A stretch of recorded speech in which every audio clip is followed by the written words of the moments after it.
আসসালামু আলাইকুম, আমি ইনশিরা। আজকে থেকে আমি একটা ব্লগ শুরু করছি। ভাবলাম এখন থেকে ইন্ট্রো দিয়ে রাখি, যেহেতু কালকে আমার ভার্সিটিতে ক্লাস আছে।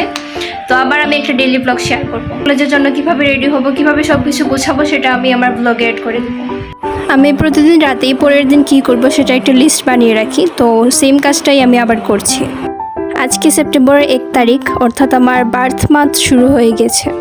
আমি আজকে থেকে 11 তারিখ পর্যন্ত 11 দিন 11টা ব্লগ দেওয়ার চেষ্টা করব।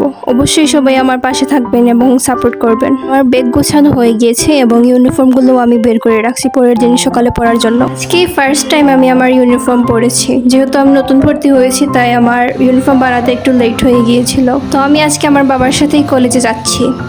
কয়েকদিন ধরে অনেক বেশি রোদ দিচ্ছে আর আমার রোদে বেরোতে অনেক ভয় করে। এর মধ্যেই আমি ক্লিপস নিতে ভুলে গিয়েছিলাম, কিন্তু আমি ক্লাসে পৌঁছে গিয়েছিলাম। একটা ক্লাসও করা হয়ে গিয়েছিল। তখন আমি বারবার ক্যামেরা অন করে দেখছিলাম যে আমাকে ইউনিফর্ম পরে কেমন লাগছে। আসলে দুপুর 1টার দিকে আমাদের ক্লাস শেষ হয়, তারপর আমরা বেরিয়ে যাই বাসার উদ্দেশ্যে।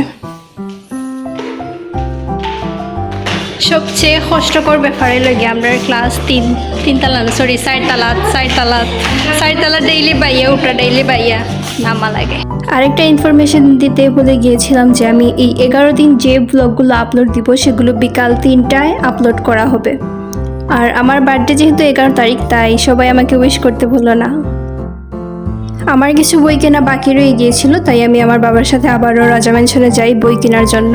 সেখানে অনেক গল্পের বই আর ম্যাগাজিন দেখছিলাম। যেহেতু আমার স্টুডেন্টরা মাত্রই দ্বিতীয় সাময়িক পরীক্ষা শেষ করেছে, তাই তাদেরকে কিছু একটা গিফট দিতে হয় ভালো রেজাল্টের জন্য। আমার একজন স্পেশাল স্টুডেন্টের জন্য আমি এই গল্পের বইটা নিয়েছিলাম। তারপর আমরা পাঞ্চিতে যাই খাওয়ার জন্য। পাঞ্চি থেকে আসার পর আমরা বন্দর যাই একটি হকার্স মার্কেটে। সেখান থেকে আমি অনেকগুলো খাতা পাইকারি দামে কিনি এবং রিবনও একটা কিনি। তারপর আমাদের কেনাকাটা শেষ হওয়ায় আমরা আবার বাড়ির উদ্দেশ্যে রওনা দিই। বাড়ি আসার পর আমি একটু নুডলস বানাই। আর এই কিউট কভারটা আজকে আমি গিফট পাই। তারপর আজকের ক্লাসের হোমওয়ার্ক আর আমার এক্সট্রা পড়াগুলো আমি শেষ করছিলাম। আজকের ভিডিও এতটুকুই। ভালো লাগলে সাবস্ক্রাইব করবেন এবং লাইক দিবেন। অবশ্যই কমেন্ট করতে ভুলবেন না।